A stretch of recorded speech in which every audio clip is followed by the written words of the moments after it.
what is the biggest thing that's keeping you stuck? Why do you feel discontent despite achieving what you thought you needed? Something's missing. You've tried other solutions, but nothing has truly fixed your problem, up until now.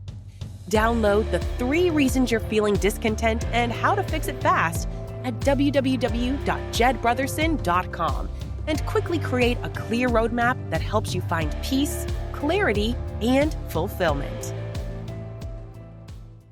Welcome to the Pulverizing the Patterns podcast, where Jed Brotherson takes you on a journey to confront the roots of your discontent and emerge significant. Each week, we dive deep into themes like overcoming harmful family dynamics, standing up for yourself with courage, speaking out against injustice, and cultivating healthy, authentic relationships. Be sure you visit our website at www.pulverizingthepatterns.com. While you're there, subscribe to us via your favorite network. Now, get ready for empowering stories, expert insights, and actionable strategies that help you break free from negative patterns and create a life rooted in self-respect, clarity, and connection. Welcome to Pulverizing the Patterns, the podcast where we dig deep to uncover the habits, beliefs, and emotional cycles that keep us stuck, and more importantly, how we break free. Today's episode is titled Transforming Messy Thoughts into Meaningful Insights. And today's guest is someone who brings thoughtful insight to the mental chaos that we all face in the modern world. Kristan Swan, MED, is a leadership coach, educator, and creator of Spaghetti on the Wall, a journaling process that blends curiosity, observation, and structure to help people find clarity in the mess. She's also the mind behind the 4 S's of success, a framework that empowers overwhelmed leaders and creators to step into focus and flow.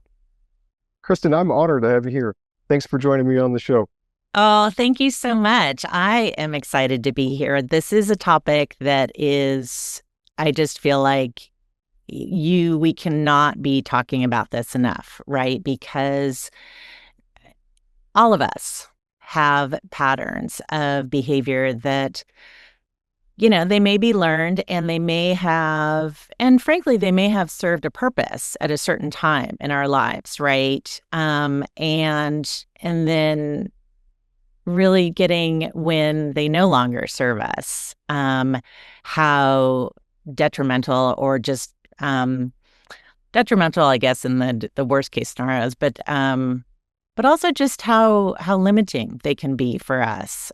So I love the title of this, and how long have you been doing this? Oh man, it's hard to put a hard number on it or a hard date, because when I first started my podcasting journey, I was going to coach people into how to understand what creates power couples and how to create those in relationships more. And then I found a whole bunch of hidden patterns that I had. Oh, wow. And so learning how to overcome those has kind of led me on this journey. Yeah. So, well, I think it's interesting because I guess I still am kind of a serial entrepreneur, right? And when I ended up in business coaching, which was kind of a funny journey, one of the things that I remember, primarily I worked with independent business owners, and I was, I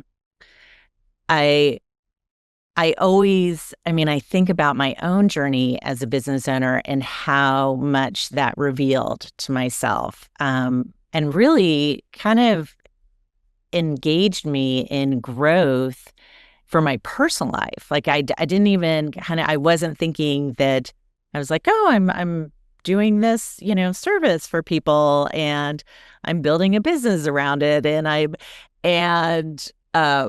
But along the way, I'm learning things about, how I relate to people. I'm learning about my level of willingness to, be in uncomfortable situations and have these uncomfortable conversations around money and things about that. All these, all of these places that we have patterns of behavior, and also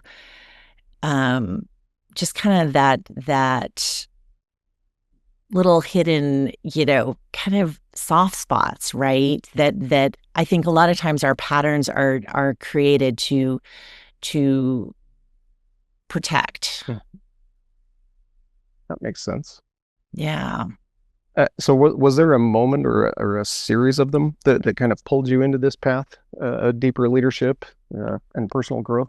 Oh gosh. Well, um, anyone who's talked to me, and I like to lead with the fact that I am definitely a ready, fire, aim person, right? So, meaning that I say yes to things, and I'm like, oh gosh, you just never know, why? Of course, I'm going to try this. And so, as such, you you can end up on some paths that you didn't quite think through, and with that, I feel like I have really gathered a lot of experience, right? And then when it was my journey towards coaching really came when I had been a business owner for many, many years, and I had really kind of operated in my own bubble. I was doing landscape design, and I fell into that very organically because my neighbors kept coming over and saying, oh gosh, I really love what you're doing here. Can you do it for me? And, long story longer, I was like, oh gosh, I guess I'll start a business. I didn't know anything at all. I mean, I just made every mistake possible. And usually I had to make the mistake, not just one time. I had to do it a couple of times for it really to sink in. And then when I got connected with a professional organization of all these other landscape designers who were frankly so wildly talented, and just these people who had such vision and skill, I thought, and a lot of them, the business side of their business was suffering. And I remember thinking, I I could care less what my business is, but what I really love doing is I love helping people be successful, right? I I want to be that cheerleader and that champion for people so that they can be doing their best work. And I kind of didn't know I had that in me. I mean, I always have been a good, I think I'm a good friend, and I think you know, I I have I am in partnership now, finally, successfully, after many learning experiences. And but it really, that kind of awakening to and being able to name that in that way, that wanting to support others in their journey of success. And to be clear, I mean, I am a real stickler around these words like success, right? I think that we have to be, I think I call them wallpaper words. We have to be really careful that we're not, we need to be creating our own definitions, or at least examining these words so that we are clear what our definition of success is. And so I love helping people kind of just step into their most full selves. Hmm. And that's really where Spaghetti on the Wall started too. Right. Is when I was working with clients and watching, and again, it's always easier, right, to watch other people, and then to see kind of what you've got. But is watching people, the patterns of decision making. So, and So yeah, go ahead. Oh, sorry. No, I love what you're saying there. And this show is all about exposing these patterns that live underneath these choices, like sometimes the hidden or inherited patterns. Yes. What I found myself identifying with on many levels is I was looking at your website and a few things, and that ready, fire, aim, that's me, 100%. Uh, the learning about relationships by, I mean, School of Hard Knocks, going through it. Um, what I found myself as you're talking about your landscape design. Uh, in my past, I haven't had a business doing landscape or anything, but I found myself, there was a period of time where I just loved to be in the dirt, planting things, Yeah. doing all kinds of landscaping in the yard and whatever. And I mean, I would have people tell me about, you really love landscaping. You really love landscaping. And I was like, well, I enjoy doing it, but I wasn't understanding that I was using that to release the anxiety.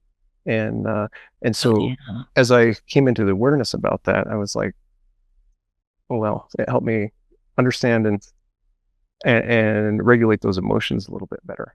Um, what were Oh, some like, you absolutely, weeding is one of the best ways to lower your blood pressure. I kid pulling you weeds? not. Weeding. Just I mean, there is something so restorative around just being in nature, right? I mean, we know that there's nature bathing and we know that those benefits, but as you said, kind of that, the hands in the ground and I think that, there is for me, um one of the reason why I did enjoy landscape design is it was such a privilege to be working with people. I'm kind of endlessly fascinated with people. And so working with people, people's homes are kind of one of their most cherished, places of being, as well as it can be financially. It could be one of their biggest assets. So I always felt like it was really an honor and a privilege to be welcomed in, um, and hopefully kind of transforming this space into something that allows, again, kind of for, their success in terms of how to be in their home in a way that is really meaningful to them. yeah, I love how you're even just tapping your own creativity doing that. Yeah, I mean, I have a fine art background, and I chickened out as a newly graduated person. I just was like, oh gosh, I don't know that I can do the whole New York. I didn't want to go to grad school. I was like, oh, I don't think I can do like the New York living with five people with, cockroaches and things. I mean, not that it had to be, but definitely New York at the point in time when I graduated was not the New York of today. So, yeah, there's a part of me that still is like, gosh, you were just, you kind of were a chicken about that, but I just couldn't do it at that time. So, I mean, it led me down other paths. You're right. As you have went through this path, did you notice any particular conditioning, like cultural, family, self-imposed? A lot of us face these kind of things. Oh gosh, for What's your sure. perspective? Yeah. Well, a couple of things. I mean, it's interesting because I feel like I grew up in this real, so on the one hand, I think about education, right? And the messaging that I got around education Mm. specifically. And it comes from, I feel like I have on my mom's side, she was one of the first people in her family to get a college degree. And she eventually got a master's. And on my dad's side, you know, ed- a family of educators, my grandmother as a person who was born in you know, I guess she was born in the late teens of the 20th century. graduating from college, so that there was this, so education was always held up, both from the side of the family that was deeply connected to education. My grandfather had gotten I don't know if it was I think it was a PhD in economics. I mean, so education's so important on my dad's side, education's so important on my mom's side for different reasons. But so there was never any doubt that I was going to attend college, right? And I do think, and I've eventually, as a later adult, did get a master's of education. And so I think, I mean, there was just, in terms of conditioning, there was no conversation about not getting a 4-year degree. And at the time that I went to school, you were not going to be taking a gap year. You were not going to be taking longer than 4 years to figure this out. I mean, those things were just, I mean, it wasn't even conceived of, even if that could have been the right thing for me. Right. So and that's, even saying this, I realize that the privilege of which I am, to have been able to attend a 4-year institution. I think the other piece of, so there's that piece, which, isn't necessarily an unhealthy piece, but I think also what was inherited from my kind of both from both parents, because my dad ultimately was asked to leave college for bad behavior, I guess. And he's a really good person. So he didn't continue the path of bad behavior, but he's and I think that there was a long time where, especially even like, I'll give you the example of starting my landscape design business. I actually enrolled in the UCLA landscape extension course because my immediate thought was the skill set that I have. And meanwhile, people came to me to ask me to work on their yards. But my immediate thought was, oh gosh, I have to get extra letters after my name in order to legitimize myself. And oh boy, I can't possibly be doing this because I don't have this formal thing. And I mean, thank goodness, what I did realize, I enrolled in the landscape architecture program, and it was going to be like a 4-year program. And I had little kids at this time, and I also was, I was in the process of getting a divorce, and it was a very, very chaotic time. And I realized, I was like, oh gosh, I don't want to be a landscape architect. I'm really happy being a landscape designer. So I ended up just cherry picking the courses for the ones that were meaningful to me, which were essentially plant materials and history. And I was able to let that impulse to need those extra letters to legitimize myself go. But not entirely, clearly, because kind of finding myself in another trough after being pretty exhausted after COVID with my coaching, and kind of feeling like I was ready for a change. And that's when I enrolled to get my master's of education, which I'm glad I did it. I met some wonderful people. It was a great experience. But it was kind of the same drive that was pushing me. It was, when I found myself in this kind of wiggly place of not knowing I usually always know what I'm doing next. And I think that is a pattern for me to be really conscientious about, right? Is when I'm in these moments of limbo that, I can end up thinking that whether it's higher education, or like I remember kind of a similar limbo point where I ended up in a partnership, a business partnership. There's or there can be this real distrust that I have for my own kind of knowing or my own ability to sit with that that unknowing place. And yeah, and I oftentimes have made poor choices by kind of jumping into something that has some kind of structure or something, right? I don't know if I'm expressing it that well, but it's, yeah. Would you say that getting those certificates even the masters are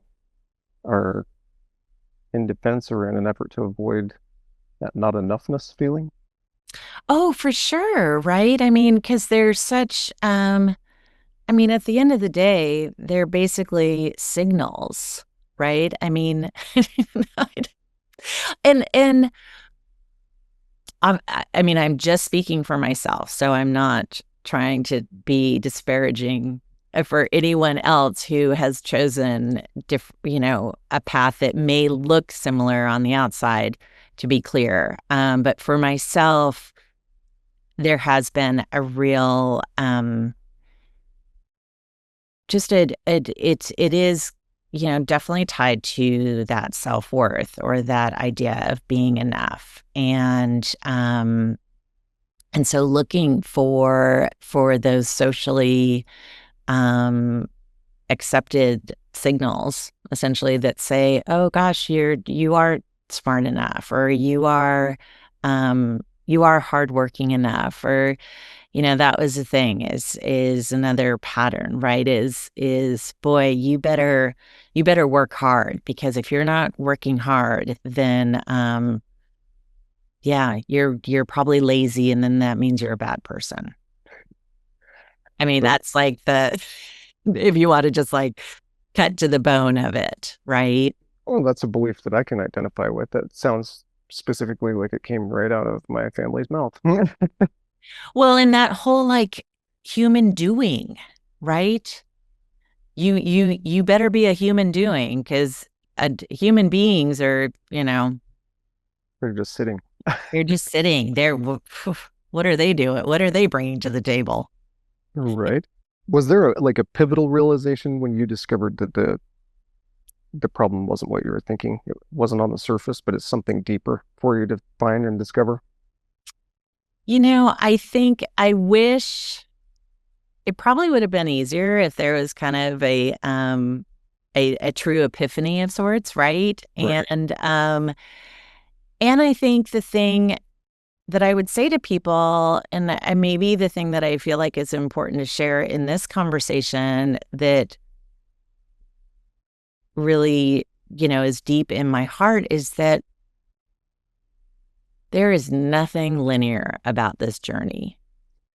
I wish there was. Gosh, I wish there was. I mean, and you're talking to someone who loves schedules, who loves, just I like to plan things. But boy, there isn't a linear nature to it. So you get glimpses, right? And it's kind of a question of whether or not you are awake enough, right, or aware enough to pay attention, because I think that there's always information that's coming in that is meaningful. I mean, there's a lot of garbage, there's a lot of noise, right? And that's kind of, again, back to spaghetti on the wall and the work that I do now, in terms of kind of more reflection and listening, and really listening to yourself, right? And really honoring all this wonderful experience and wisdom that we have. Mm-hmm. So I think that it's almost like there's these little breadcrumbs, at least in my life, that I had to um I had to pay attention to, and sometimes I ignored them. A lot of Hmm. times I did. A lot of us do. And then the breadcrumbs, you kind of start you see patterns that are you see the good patterns too, right? Yeah. For me, I see the good patterns in how I am willing to show up for people. Yeah. Right? I mean, that's an okay pattern. Right. Right. So as you picked up these breadcrumbs of these little downloads or information dropping in, Right. how do these principles, well, I want to get into the four S's, right? So how did these principles kind of find their way into your healing or reorganization process? And how did that help you create the four S's, the structure, systems, strategy, and space? Could you dive into that for Yeah. us? I think that again, I mean, for me, what's been so helpful is because working so closely with other people and being one of my patterns growing up because some chaotic elements in my childhood really made me kind of hyper vigilant to other people. Okay. So, which as a Can, as a can I, business can I coach, clarify on that? yeah, Hypervigilant, or do you mean that you're seeking validation externally from other people? no, I'm watching situations. Oh, okay. I'm paying attention to what people are saying. I'm seeing if it's matching up with what they're doing. I'm reading the room. I'm watching. I'm really, the hypervigilance is I'm being really, really observant around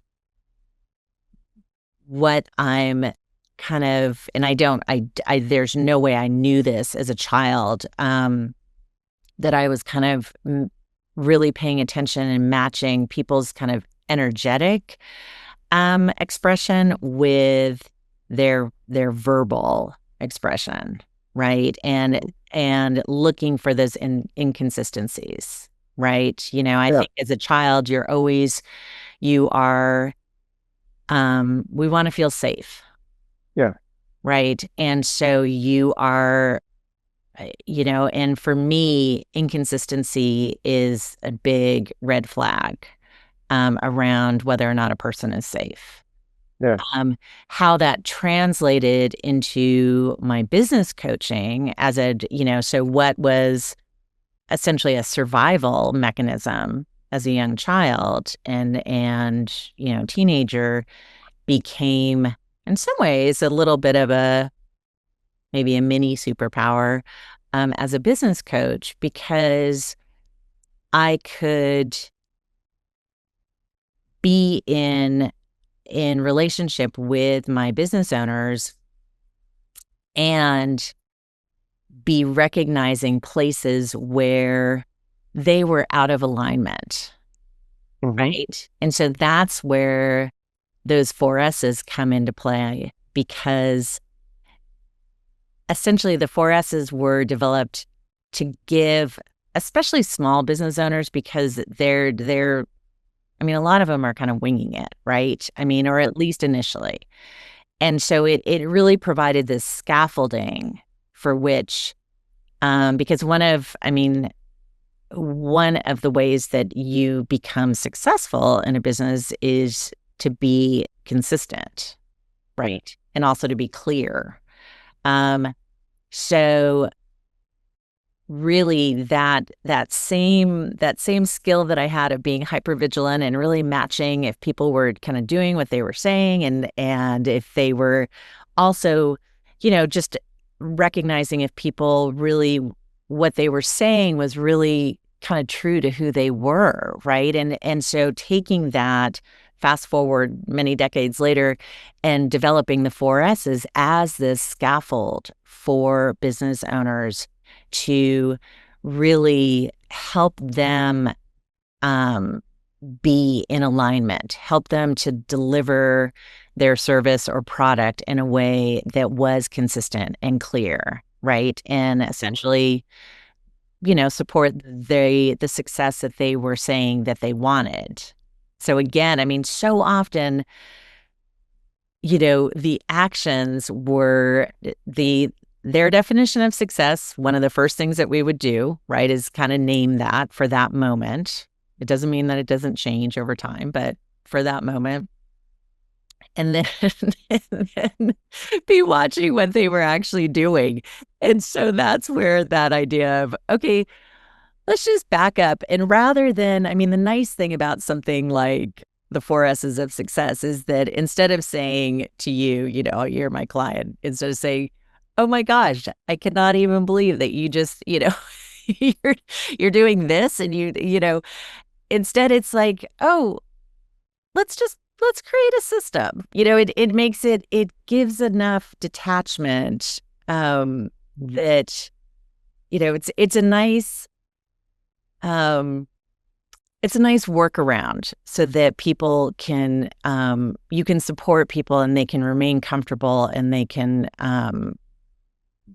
as we were saying, so many of our patterns, whether they exhibit themselves in our personal life or our professional life, were designed to protect ourselves, right? So, Yeah.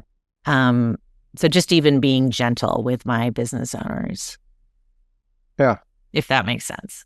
Oh, it makes sense. I think I'm having an awareness dropping right now around, like, I found myself identifying with your story. Like, again, it's strange that we have so many synchronicities there, but where you're talking about being able to observe and line up the inconsistencies to say that this is a safe person. I found myself cultivating much of the same behavior.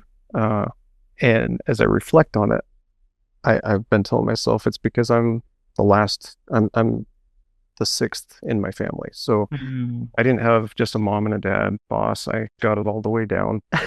They're telling me what to do. So I got to, I mean, I still want to tell people what to do in the past, but I found myself constantly in observation to line up those inconsistencies. It's like, wait a minute, this person said this, but this person said this. And so being able to cultivate that observer, as you were talking about these tools that you're using, what it was bringing to mind is as we use these journals for our clients, I hadn't thought about it this way, but it lets them drop into that observer. Yes. So that we're not having to direct or call their attention to these patterns in a way that they're not ready for. Right. Right. Exactly. So with that, could you go into that journaling tool, your spaghetti on the wall, how it begins with observational, non-judgmental writing, and why it's so important to start there? Yeah. As you said, I mean, it's, I think that one of the things that so many of us verbalize or wish for ourselves is, kind of there's this sense that we want to be constantly improving, right? I mean, I think that is also part of our human doing that is a real culturally inherited pattern, right? I mean, we're constantly, we want to be better. So we're, we can be so hard on ourselves. And so I love that starting place in Spaghetti on the Wall where I'm saying, let's be willing to zoom out a little bit, for myself, like, let your shoulders get away from your ears and relax a little bit and just, talk about what the thing was, talk about your day, whether you're using the journal on a daily basis, or talk about if you're using it more kind of to, you can use it kind of event specifically. But in any event, you're zooming out, you are non-judgmental, just talk about what happened, right? And that kind of, I mean, even in that, I feel like there's that just allows for a little bit of breath to come in. I just kind of in a body way. You just end up relaxing, I think, because you just get to, you're just telling a story, or you're just naming the things. And it can take some practice for some people, I will say, right? I mean, I'm not suggesting that we all just can do this, at the drop of a hat, but you do get better as you practice. And then what I love is I suggest, okay, now that we've kind of documented the facts, just the facts, so to speak, then you get to dive in and say, okay, like, I mean, if we're using it on a daily basis, gosh, what were the, the first prompt is the yeses. Like, what were those moments in your day that were just like, oh, this was awesome, right? I just felt like I was like, I just felt totally alive. I felt like I was myself. I felt completely relaxed, whatever that yes is for you in that moment. And sometimes, the yeses in a way could almost be seen as those akin to like the gratitude journaling that a lot of people are familiar with, right? It's just kind of recognizing those wonderful little moments or big moments.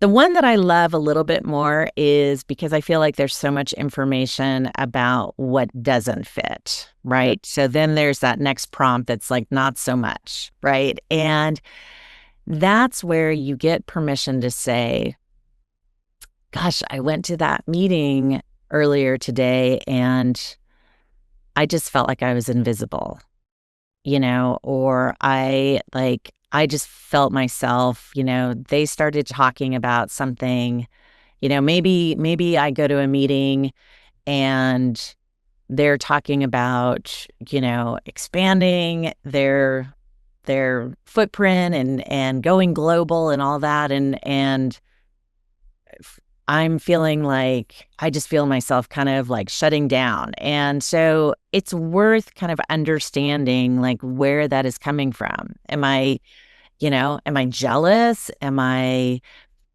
feeling like I'm not, I mean, a lot of times it can be that comparison thing, right? So am I like, is this something I want for myself or is this something that I'm feeling like I'm behind? I mean, there's always this sense of, are we, in step with whatever? And, so I love that piece where you just give yourself a moment to say, gosh, this didn't really work for me, and that's okay.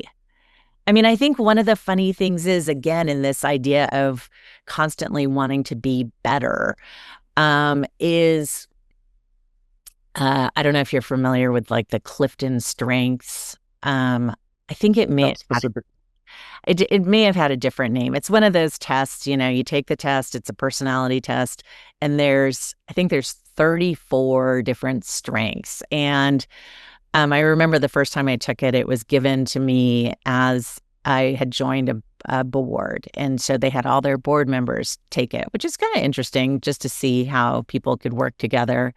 But I was talking specifically to a gentleman who kind of his whole modality is helping people with this Strength Finder platform.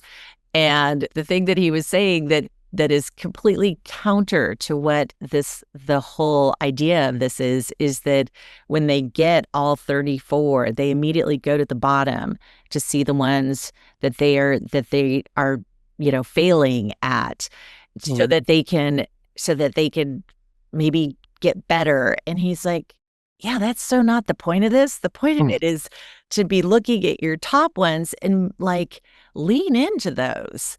This is where your zone of genius is, right?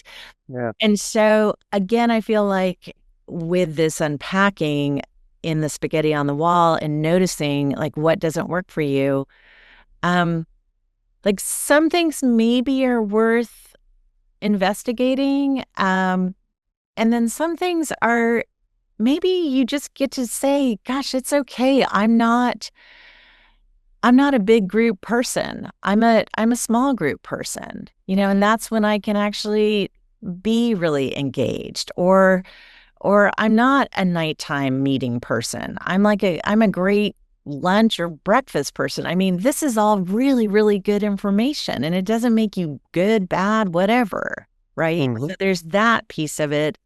And then my favorite part of the journal is the kind of the out of the box ideas, because I think as you go through the process, hopefully other things are coming to mind. And they may seem, or even if you're journaling about, for instance, you went to an all-day conference, right? And I mean, the reality is our attention spans are, I'm not talking just about our attention spans due to, all the screen time. I'm just saying in general, we just fatigue at a certain point and our mind starts to wander. Well, I don't know. Sometimes there's some really great ideas that happen when your mind is wandering in those moments when you're supposedly, learning something else. And so that's that place to collect those great ideas. And, hopefully over time, as you do this journal, and it really kind of the thing that I was hoping is that you would recognize both patterns in and kind of develop a habit of discernment, so to speak, for yourself, so that you could be making choices that are more, not maybe just more in alignment with who you are and who you want to be. And I'm not really out to change people, because that would presume, you know, that would say that I somehow know what's best for people, and I can't presume to know that. But I can maybe just help people get a glimpse into knowing themselves better. Yeah, that sounds, man, that's insightful. There's a lot for us to dive into that and digest. Uh, I'd like to kind of segue into this next part Yeah. with this, because you've explored the intersection of spirituality and the human connection. And I kind of want to know how that path unfolded for you. And I wanted to tie it to this journal experience that I had. Because I still don't practice daily in my journaling. Yeah. I try to observe, and when there's something that I'm aware of, I try to journal those things. But there was a conversation with my mom one day, and she said, "Would you like me to send you a copy of your grandma's journal?" Mhm. And my old self would have said no. It would be boring, tedious, lots of things. But I thought, well, it's a choice in front of me, because I'm supposed to do something with this information. Mm. Uh, it's kind of a long story that actually got me to start reading it. But as I did, I started noticing some of these little patterns. And so, because you've also talked about these generational traumas, right? Yeah. And so as I started noticing, okay, she's saying this, saying this, saying this, there was a part in there where she said, if this person borrows my grandpa's truck for a couple of days, it's going to need a lot of work. And then in my real life, there was an event in Las Vegas that my wife went to, and we traded cars for a couple of days so that I could, the other car's easier to move the kids around. And as I'm going to pick up my son from daycare on Monday, as I touched the brakes, my wheel did this little shake, Right. a funny little shake. And my mind immediately went to, my wife borrowed the car for a couple of days. Now it's going to need a lot of work. And instantaneously, the connection was made. And I thought, holy shit, this generational trauma stuff is real. And then I started looking more seriously into this journaling. So I really appreciate what you've said there. But could you help us tie that journaling into also maybe divine right timing, the spiritual connection to it? Because I feel like at the time that was delivered to me, that was the lesson I needed to know. Well, I think that there again, thank you for sharing that. I love, and again, that goes back to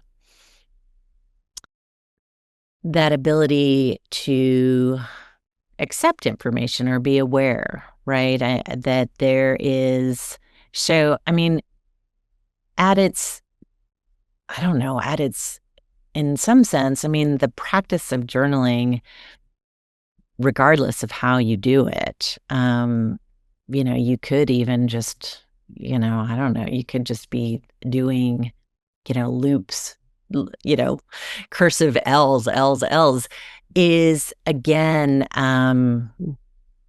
taking that pause in our lives, right? I mean, that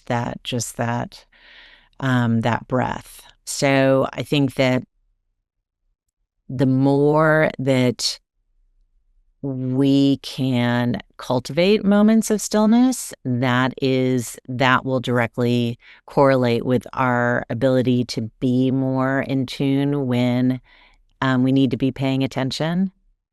And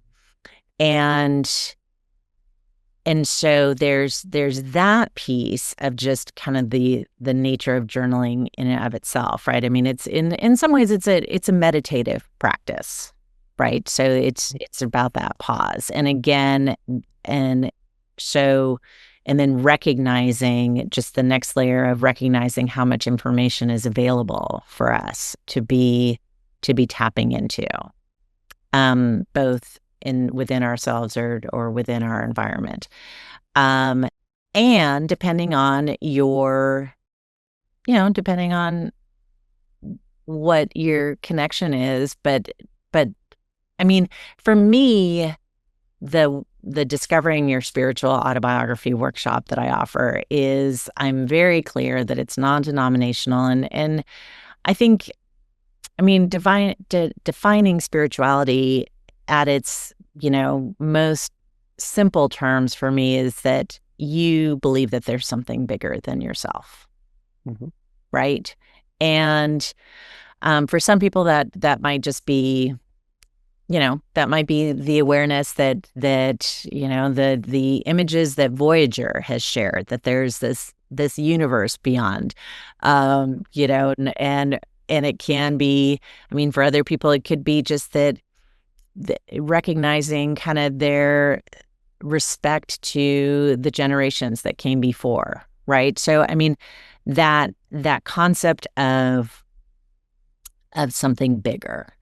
And so I think that there is, I mean, for myself, I'm always kind of teasing myself when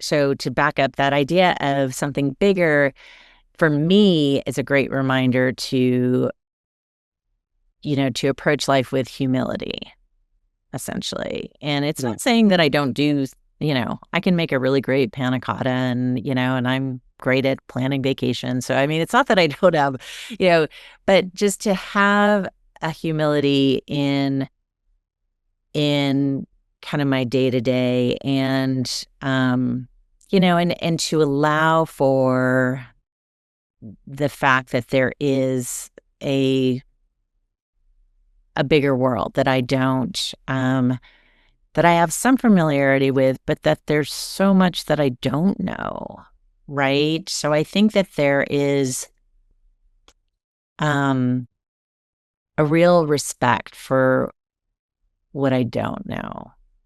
And I think that if I'm willing to approach situations with that, essentially that curiosity or that willingness not to have all the answers, then there is the potential for me to have a much richer experience. Yeah, I love that. Yeah. I don't know if that quite got to your...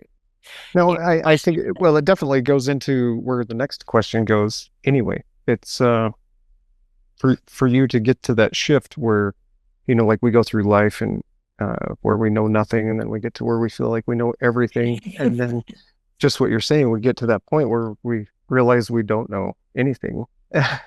And once that shift had happened for you, how did that change how you engaged with others as a coach, as a friend, as a leader? Well, I think I like to hope that it has expanded my willingness for empathy and compassion, Yeah. right? I at a you know, simple kind of first step, I think that in my own personal life, it allows for me and this also, I guess, translates into other relationships too, is um, it allows for me to be willing to say that I need help more. Yeah. Um, and so that vulnerability of just being like, oof, don't, I don't know what I'm doing. Like, and I'm scared. And, yeah. And I don't know what's ahead. And so being able to say, I need help. And whether that's kind of in my own conversation to my understanding of the divine creator, source, universe, Uh-huh. God, whatever, I mix it all up. And I mean, I'm depending on the day, I have different conversations. But so there's that, but that also can translate into both how I believe strongly, that leadership is not about having all the answers by any stretch, and that leadership is so much more about the collective and really the honoring and acknowledgement of the wisdom of the collective, right? And bringing Yeah. in the best people. Yeah. So I think for me, a lot of it has translated into hopefully being a person. Um, I want to be a safe person for Mm-hmm. people.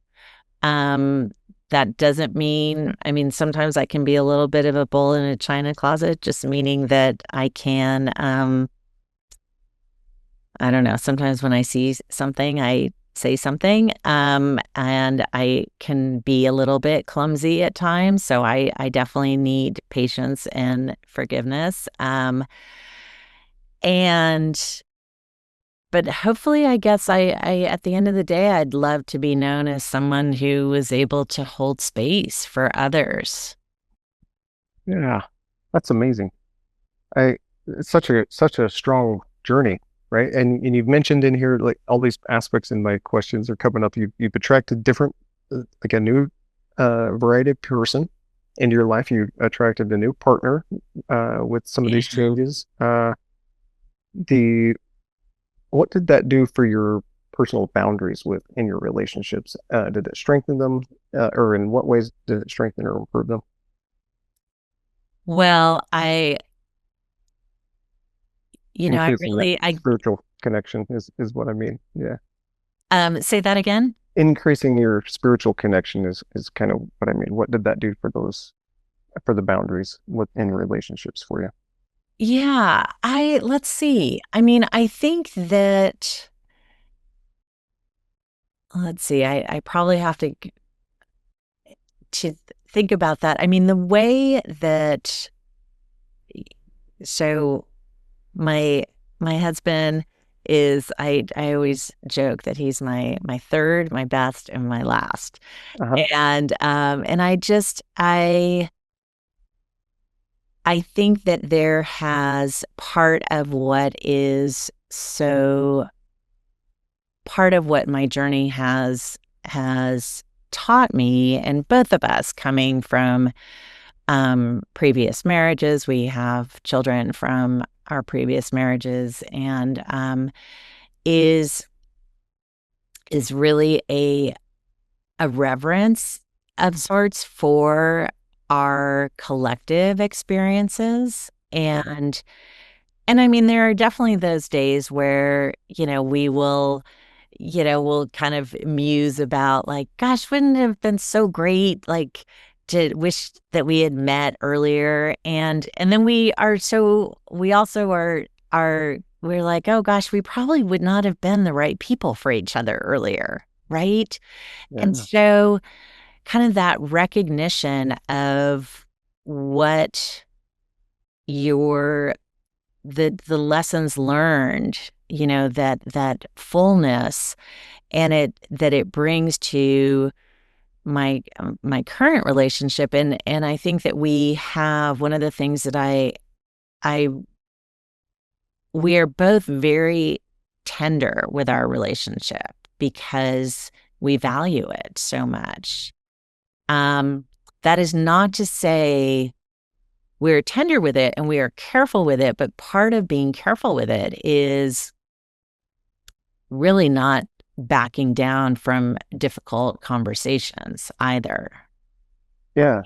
And so I think part of the spiritual journey has been really trusting in the other person, that we both are coming from a place of giving the other person the benefit of the doubt, and that we're coming to this with kind of goodwill on both sides, so that when we do have challenges, that we can talk about those in a way that are, without blaming, shaming, and doing those I feel like kind of those emotionally immature behaviors that when you still are kind of trying to maintain this, the way that it comes to me in my mind is kind of this hard shell, Mm-hmm. right? You're still kind of in a protective mode. Um, so I think that the kind of the intertwining of again, that openness of not knowing all the answers, and that openness of being willing to ask for help, whether it's, within your community or at a, or at a divine level, um, really comes to the way, that we relate to each other as life partners. Right. And that's profound on many levels, but it's what the world needs to hear. we, Oh we gosh. And we need to have that gentleness towards each other. we do.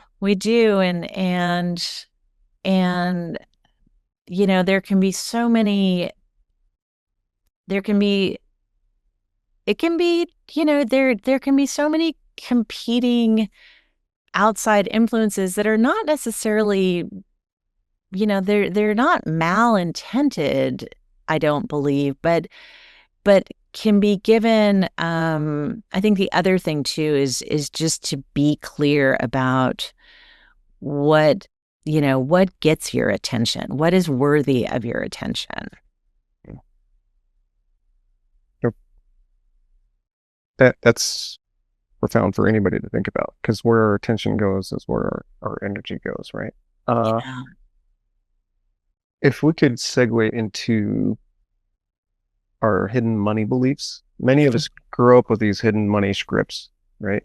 Narratives, some of them are inherited, some of them are given to us through our culture, sacrifice, success. What did your money story used to sound like, and how did you rewrite it? And there's a second part to this, and just where we've all been exposed to our traditional models of leadership rooted in control in this system of performance or hierarchy. If any of those money patterns translated into your leadership patterns, what patterns did you have to unlearn to get where you're at today? Oh gosh, yeah, the money thing, I feel like, whew, you could do a whole, you could You- do a month-long series of guests talking specifically about the money stories. Yeah, Mhm. it's so interesting, right? I mean, gosh, where to start? I think that um it is, I mean, I think like for my mom, it's so interesting. And I think that what I have inherited from my mom is much more in um, kind of defiance of her example. My mom is, everything is too expensive. just everything is too expensive. And so she is, and one of the things that she will always do that just drives me crazy, and she knows this, so I'm not giving away any, Mom, if you see this, you and I have already talked about this. But like, for instance, with, if she's got a plumbing issue, right? I'm like, well, let's call the person that's going to show up, the fact that they show up when they are supposed to show up, the fact that they have the tools that are supposed to, that can do the thing, that they clean up, and then that, and maybe even prior to that, they give you a written estimate, all these different things, right? That, to me, like, there's a tremendous amount of value in all those practices that I've just described. Yeah. For my mom, she's going to get the number from someone who, her neighbor down the street, who she has really no idea of what kind of their bandwidth is for, good services. Then she's going to have the person come, and then regardless of what price they give her, she is going to say, gosh, is that the best you can do? and she's going to want to haggle with them. And I'm like, gosh, do you really? And so and especially having a background and having worked with lots of service industries because of the landscape design and ultimately the installation of projects, I'm like, I don't want to haggle with with my person. I actually wanted maybe even, not that I wanted to pay an exorbitant amount, but I may want to just pay even a little bit more, so that when that thing that comes up that is unexpected, that instead of getting, line itemed for that thing, like, there's a little bit of, grace maybe in there, that, maybe if they had to spend an extra 15 minutes, it doesn't add to the bill, or right. Or, so I think that they're, for me, I like to be really cognizant of value, right? I think that is a really, really important to me as I think about spending money. And like, I'm not a gambler. I just am not a gambler. I have no problem spending money, but I want to know, like, I want something from it. To me, I know some people say that gambling is like entertainment for them. It's not for me. But it's funny. I also think a lot about, for instance, I use a travel agent. I have a wonderful travel agent. I love, I was talking about, I love planning trips. I mean, trips are important to me because it's a way for our family to connect, since we live in different parts of the country. So that's why the travel piece is so on my mind. And spending hours on a website trying to get the best deal, like, my time actually is valuable to me. So I love going to somebody so for me, a lot of the way that money kind of translates to being something of value, right? But also there are other things that have value to me, which is, my time, there are other resources, my cognitive load. So in terms of business owners, I think one of the things that is helpful is, and what I noticed in my coaching practice, especially as you think about independent business owners, who a lot of times are the founders, right, so to speak, of their business. They are the ones who had this idea and created it. So, maturing with their business, I used to refer to founder syndrome a lot, right? Where founders, the business owners themselves ended up being the kind of the bottleneck for growth. And so for business owners, the need to mature into, the business that they say that they want, a lot of times it can be really recognizing, what your time, for a lot of, especially if people are service providers, whether they're in, whatever service, professional service that they're doing, their time is of tremendous value, right? So having, ways, thinking about automating things, again, going back to those systems and structures, thinking about how to automate things, because there's a lot of, ways to automate things, and also thinking about when it's the appropriate time to hire other people and how to make best use of, hiring other people. So there's that piece to it. And then there's also, when you think about money, I think that the hardest thing culturally is we have such a dollar for time, I mean, and it's throughout the industries. I mean, whether you're thinking about, attorneys, right? I mean, they're kind of the top of the food chain in terms of dollars for, dollars per an hour, right? To the person who is, walking your dog or whatever. And, just so there's, and so it gets, obviously there's just so many layers to this, which I know, but I think to go to bring it back to me, and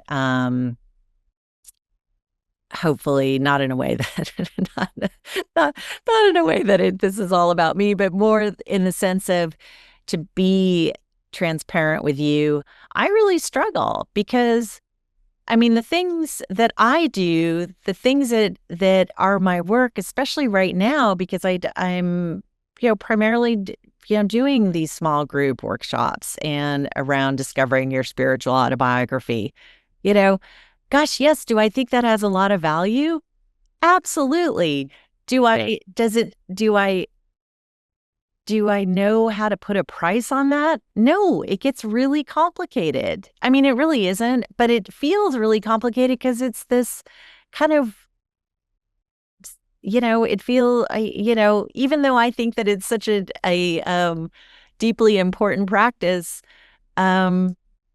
essentially it's my job, I guess, to communicate the value of that to others, or at least be clear enough in what I'm offering that, and I think this is the way I would coach my business owners, so I'll coach myself here, is be clear enough about what I'm offering so that the people that are attracted to it see its value, rather than me convincing them of it. But boy, it gets so, I mean, I still have to relearn how to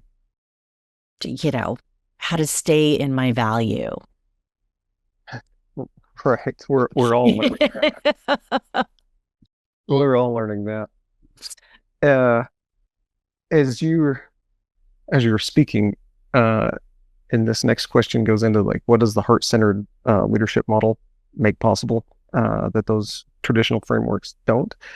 But as you were just talking about money beliefs, I kept thinking about incorporating thoughts and ideas from this heart-centered model, because with the heart-centered model, you're able to, like, deeply reflect on which person you're having do each of those jobs that you were talking about, like walking the dog, etc. And the concept that I use is just, you've got to Brady Bunch the BS. Like, I just think of Carol. What was the maid's name? I want to call her Carol. Alice. And like, if we're mowing the lawn and we don't have time, we're going to get grumpy about mowing the lawn, it's time to get an Alice. And so we're kind of talking about so many similar things here. But as you've shifted into this heart-centered model, being more connected with the people, what changed in the work that you do with others? How's that response, or how has their response in your work changed using that heart-centered model? Well, I think I have to be clear that it is, I have a degree of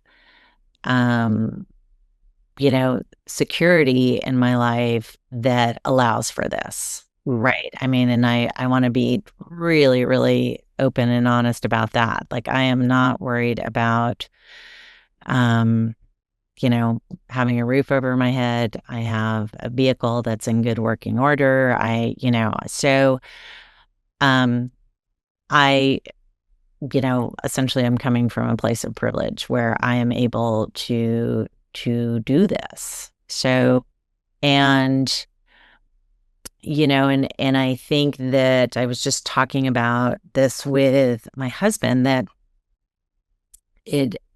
I was reading a profile of a fairly well-known person and kind of reflecting on the transactional nature of their way of being was kind of highlighted in this article. And what it made me reflect on is that their upbringing was they were so consistently in a kind of a survival mode that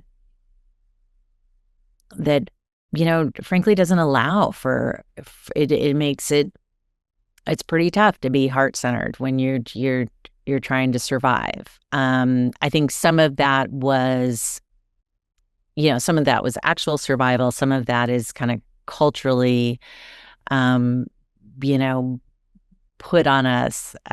So that's just kind of an aside reflection. But I think for me at this point, there's something that is really lovely about being at a certain age, right? I'm 57 this year.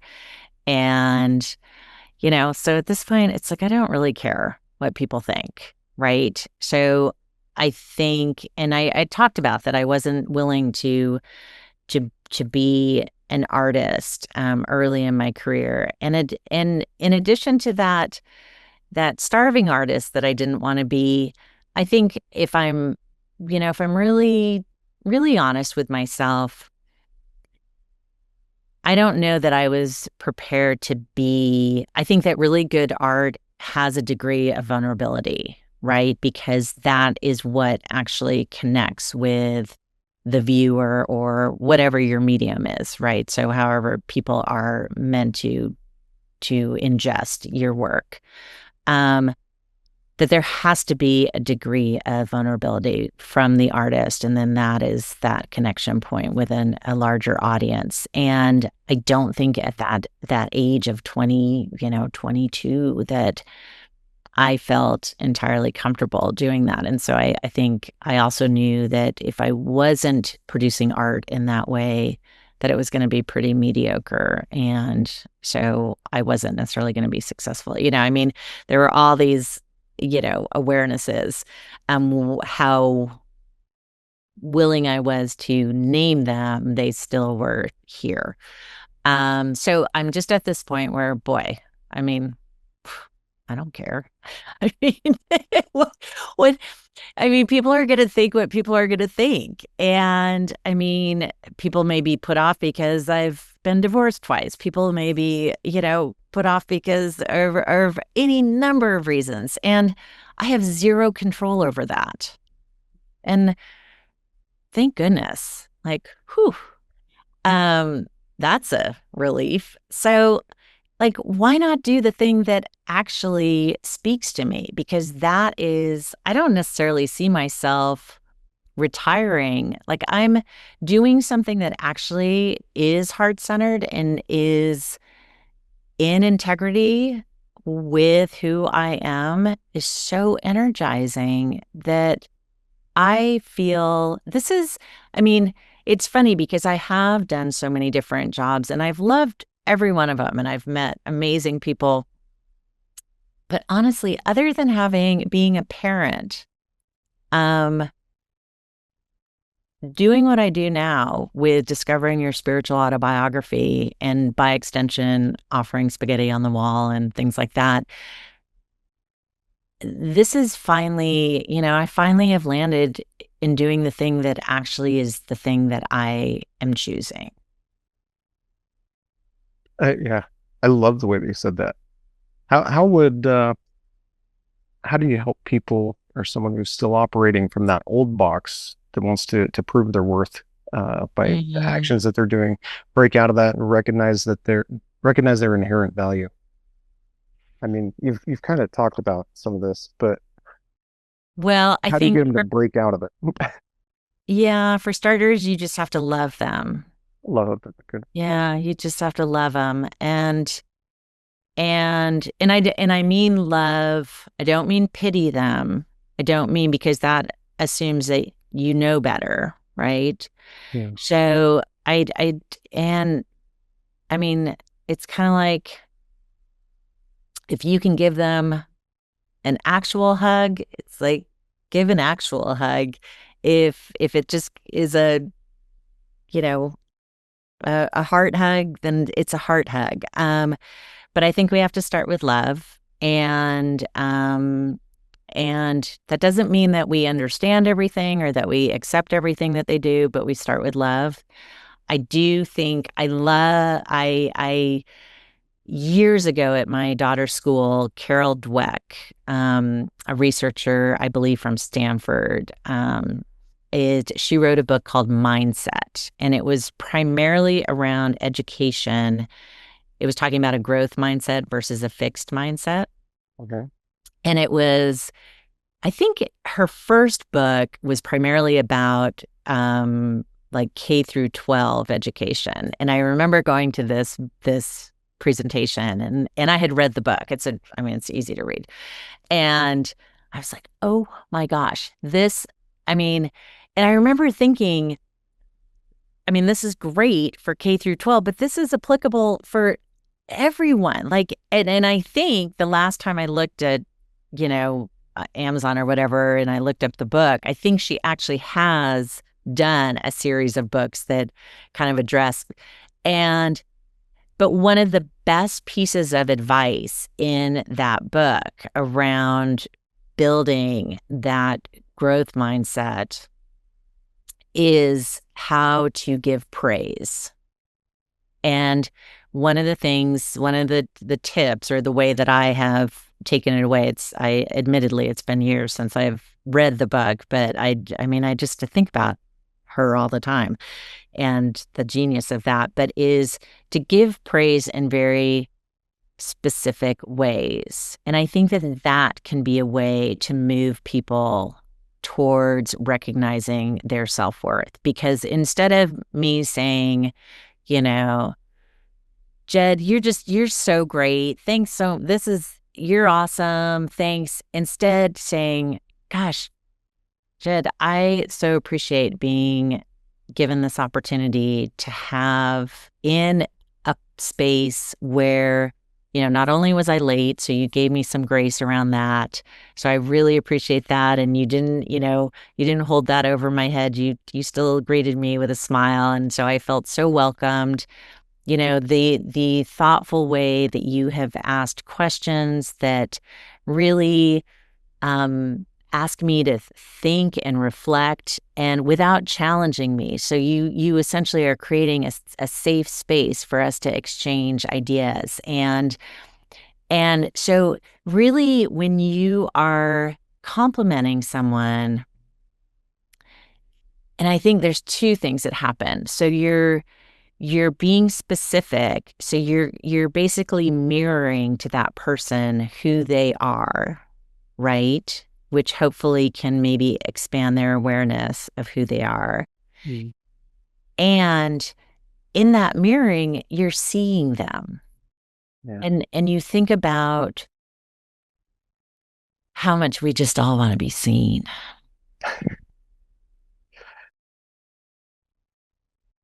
Yeah. I know that that's been a big part of my journey is in the past wanting to be seen, but the motivations behind it at times weren't the best. Uh, and I'll use that to segue into this next one where I've had to do some deep rewiring work, especially in recovering from a traumatic brain injury, Mhm. where you do neuroplasticity work. Mm-hmm. And I visited a doctor down in Texas that helped, I want to say, fully fix this traumatic brain injury. And I know the difference between like a good versus mediocre functioning level of neuroplasticity in a short version of time. Like within Yeah. 6 months, I could see big aspects of my life change. So how I'd love to know what role mindset rewiring has played in your own personal transformation and how you use that tool to help your clients. Oh gosh. Well, yeah. I mean, I think that the so one of the other things around this idea of a growth mindset versus a fixed mindset is in the example that Carol Dweck uses is she talks about when we get it we take a test and we get a test back. And this is kind of, this is funny. This is almost the flip of the Clifton Strength example I was talking about, but where in that example, we're like willing to look at the worst thing and we're thinking, oh gosh, how can I make that better? However, oftentimes as children and also within the kind of cultural landscape or societal norms of our K through 12 education here, I don't really know that much. I've studied a little bit of other countries, but I'm speaking more US centric. You get your test back and you don't want to look at the ones that you got wrong, right? And so a great teacher will actually offer points to students to go back and revisit the answers that they got wrong, so to speak. And so what we know from that, and I think we can all think about the lessons that we have learned from our failures, how much stickier those lessons are than our successes, right? So I think that has been a big shift in terms of just my own, kind of conversations that I have within myself around, and I tease myself that I'm a little bit slow. I've got to, do things multiple times and so I do say that in a really joking way because when it comes right down to it, would I change anything? Not much. Right. Not much. In terms of my own lessons learned. And so I think that there is again, that conversation that we're having with ourselves, or whether I'm having it with clients or in a group situation is recognizing the value that can be learned from, the things that we did imperfectly, right? Mm-hmm. And then kind of the extrapolation of that could be that allowing for things to be done imperfectly with the real kind of knowledge and respect and frankly the kind of the anticipation and excitement around, like, what am I going to learn by doing this imperfectly, right? Like just kind of being, I mean, I remember this one, the very first time I went to therapy, it was my first divorce from my kid's dad, which was, as I mentioned, was just so, just tough. And she used to talk about two sides of the same coin, right? And that excitement and anxiety are essentially just two sides to the same coin. So which one are you going to lean into, right? And so I think that willingness to, I think a lot about self-talk. The world is going to be hard enough on us that we want to be really careful about how we speak to ourselves. So that's one of the things. And so within that, that those conversations that we're having with ourselves is, giving ourselves the ability to come to something with a beginner's mind too, right? Like be willing to learn and be willing to recognize that in the imperfection is, the I don't know, really the beauty, because how often is there the kind of the happy accidents too, right? And I guess it was like Thomas Edison or something, as he was figuring out the light bulb. It was like, instead of saying, those are I don't know if there's an exact number in the real quote, but it's like, whether it was the 1,000 or 10,000 light bulbs that failed, it's like, he basically was like, I've learned how not to do it, right? Which gets me closer to how to do it. Right. And circling back to the money and value conversation, part of the problem of the whole, kind of money for time model is how little it can, that it disregards the importance of our institutional knowledge, like our own institutional knowledge, or collectively too. So, just the other day, going back, using my poor mom as an excuse, we had a plumbing issue. It was a sewer issue, and you don't want to mess around with those things. And, and it got done, and it got done because I ultimately brought in a person who could do it. And I had purposefully kind of taken my mom away to do something so that they could work in without her kind of, micromanaging them. And we got back, and she's like, oh, well, they're done already. Like, that didn't take very long. And her first thing was, well, so how much were we paying them for that? But I have to say, I'm going to give my mom full credit here. She said, she goes, don't let me do that. And I said, thank you, because the reason why they could do it so quickly is because they have that institutional knowledge, right? And they had the right tools. And he knew enough to have two guys there instead of having one person, slaving away at it. So, I think that, so I kind of led us back down to the money thing, but going back to, just incorporating that growth mindset.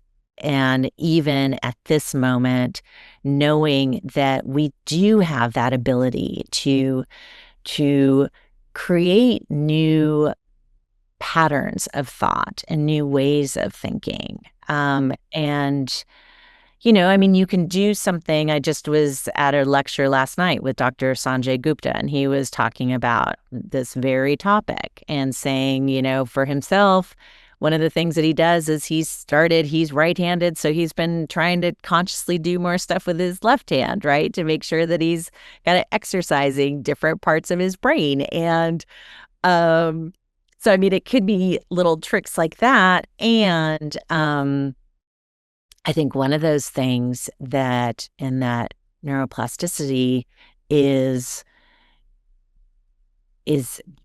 and he didn't necessarily say it quite so explicitly, but I think is vulnerability. Vulnerability circles around almost every intense emotional conversation. How we have to get into that space. Here's a question for you. In a world that profits from our distraction and emotional reactivity, how do you stay centered to your truth? Oh gosh. Well, you know what? I was so it's actually kind of it's pretty easy for me in some ways. I for whatever reason, I guess, just part of it is when I grew up. So, I am a digital immigrant, proudly a digital immigrant, right? I am not the digital native that my children are, and the subsequent generations will be. And I so so I'm not a consumer, and I also at second grade. So I grew up reading a ton. I was an only child. Both my parents worked. I spent a lot of time with my grandparents, all of whom love to read. So reading for me is such a pleasurable activity, and I prefer actual books. But I do use my device because, it's easy sometimes. Um, so reading, I think I still feel like is it's just like, it's this funny thing because I feel like it uses my brain in such a different way I love. So I love to read. When I was in second grade, our television broke. My parents had divorced when I was 4, so I was living primarily with my mom, and our television broke, and my mom was like, "Well, so what?" And it was funny because people offered to give us televisions, and my mom was like, "Yeah, no, I think we're okay." And I feel like I mean, if our refrigerator had broken, I'm not sure that we would have gotten as many offers of people like saying, "Oh, here's a refrigerator." But for some reason, the TV. And so I didn't. So there was, I've been bored. I mean, I was bored a lot growing up. I think boredom is just like so underrated. And so I'm okay being bored. And I mean, not that I'm making myself sound uh, you know, way too disciplined, because certainly, boy, do I love a good, binging of something to stream. Um, but yeah, I think that I just have I just know that I end up feeling better um with some quiet. I Yeah, don't know. Yeah. I can tap into that one. Kristen, thank you so much for showing up Yeah. with so much depth and clarity. I think our listeners are going to be walking away with more than just insight, but practical ways of untangling the mess in their own mental patterns. Oh, good. Well, and I mean, I think the main thing is gosh, we all have that, we all have messy thoughts, and we all are living in this world of lots of competing, thoughts and drivers. So I think number one, just don't be too hard on yourself. Yeah, yeah. Have grace, right? Yeah. And you're offering a beautiful gift for 10 listeners today for Yes. Spaghetti on the Wall. Could you share with us where they can claim that and any Well, final thoughts you want to share? yes. Go to kristanswan.com, and I believe there's a coupon code, and I believe it is 10 free. So the first 10 people who want a Spaghetti on the Wall journal for themselves, you will get one. I will send it to you. And once those 10 are gone, I did want to offer free shipping. So again, kristanswan.com, you go to Spaghetti on the Wall, and you'll get put in the coupon code free ship, and that will get you free shipping for your very own Spaghetti on the Wall. And I do some writing on Substack as Kristan Swan, and I depending on hopefully, fingers crossed, branching out. Based in California, but I'm in conversation with doing some retreats for discovering your spiritual autobiography in other states, or if you have a place where you would like to get together a group and do discovering your spiritual autobiography, we could do that in a 1-day intensive or 2 days. So all sorts of ways, but yeah, or just I love to hear people's comments. Right. Well, Yeah. to our listeners, thanks for being here. And Kristan, thank you so much for even in the episode that we're just reflecting on, I didn't fully accept your compliment. Like that's still something that I'm working on is being able to receive nice things being said about me.